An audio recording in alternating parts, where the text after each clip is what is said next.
안녕하세요. 이옥순 작가입니다. 오늘은 2026년 4월 30일 목요일입니다.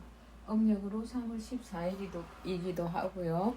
만독을 시작하겠습니다. 나이는 먹었지만 일은 하고 싶어. 이승일지요. 제4장 아이들의 독서와 글쓰기 능력을 키우는 역사여행. 119쪽 책을 읽고 떠나는 여행. 마음을 움직인다.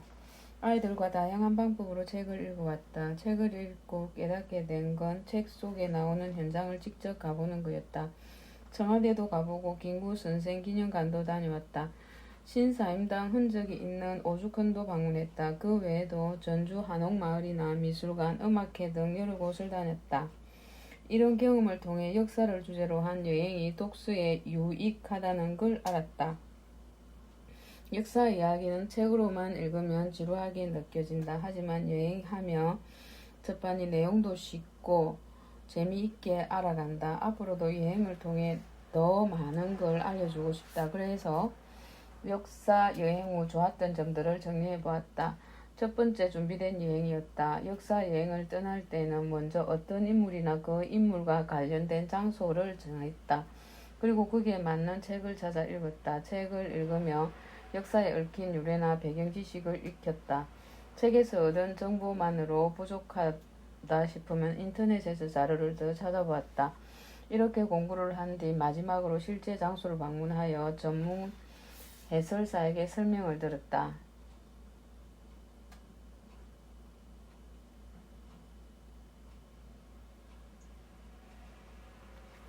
두 번째, 역사 속 인물과 장소를 알고 갔다. 역사 속 장소와 관련된 사건이나 인물을 공부하고 갔다. 그리고 현장에 마주하니 관심과 호기심이 생겨 그와 관련된 다른 책을 찾아 읽게 되었다. 세 번째, 다양한 문화와 시대를 몸으로 겪으니 책이 잘 이해되었다. 여행을 통해 여러 시대의 건물, 생활 방식, 문화를 직접 보고 느끼니 그 시대를 배경으로 책을 읽을 때 이해의 폭이 넓어졌다. 예를 들어 전주 한옥마을을 다녀온 뒤 조선시대가 배경인 책을 읽으니 한옥 마당과 골목, 교화지붕 모습이 떠올라 이해가 빨랐다. 네 번째, 여행에서 찍은 사진이나 영상은 계획문 쓸 때 참고하면 여행지에서 설명 들은 내용이 더 선명하게 머릿속에 그려졌다. 다섯째, 생각하는 힘이 자랐다. 한 인물을 여러 관점에서 바라보고 다르게 해석해보면서 분별력이 생겼다. 이 사람이 왜 위인이라고 부를까? 이 사람을 왜 위인이라고 부를까? 이 선택은 옳았을까? 질문하며 생각하는 힘을 키워갔다. 이런 경험은 역사를 외우는데 그치지 않고 자료를 분석하고 판단하는 힘을 키우는 데 도움이 되었다.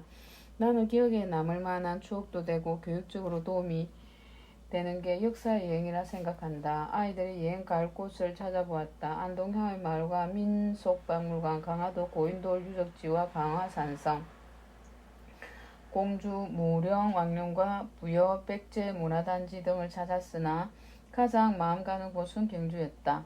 경주는 춘숙녀만이 아니라 누구에게나 흥미로운 유적지가 많은 곳이다.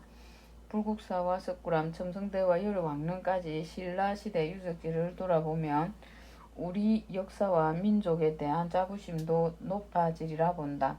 그리고 무엇보다 경주는 내가 유년 시절을 보낸 곳이다. 아이들에게 헬미가 어린 시절을 보낸 곳을 보여주고 싶었다. 이번에도 예외 없이 여행지에 관한 책을 읽고 가기로 했다. 책을 찾던 중 한 지인이 유홍준 교수의 나의 문화유산 답사기를 추천해 주었다. 여러분이 우리 역사와 유산을 좀 더 생생하게 알고 느끼고 진정 사랑할 수 있게 되기를 기대합니다. 유홍준 작가의 말이다. 나도 작가와 같은 마음이다. 우리 주변에서 볼 수 있는 궁궐을 포함해 산성들, 하찮아 보이는 돌덩이 하나도 선조들이 남긴 문화유산이다.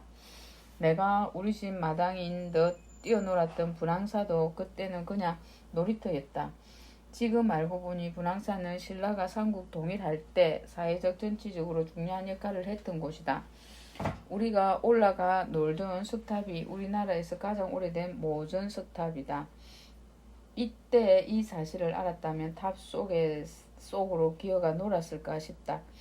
4인반 아이들도 역시 기행을 통해 가까이 있는 문화유산에 관심 가질 수 있었으면 한다. 이번 여행은 4인반 아이에게는 역사 공부가, 이 헬미에겐 추억 여행이 될 거다. 이상 2026년 4월 30일 책을 읽고 떠나는 여행, 마음을 움직인다. 낭독을 마무리하겠습니다. 끝까지 경청해 주셔서 감사합니다.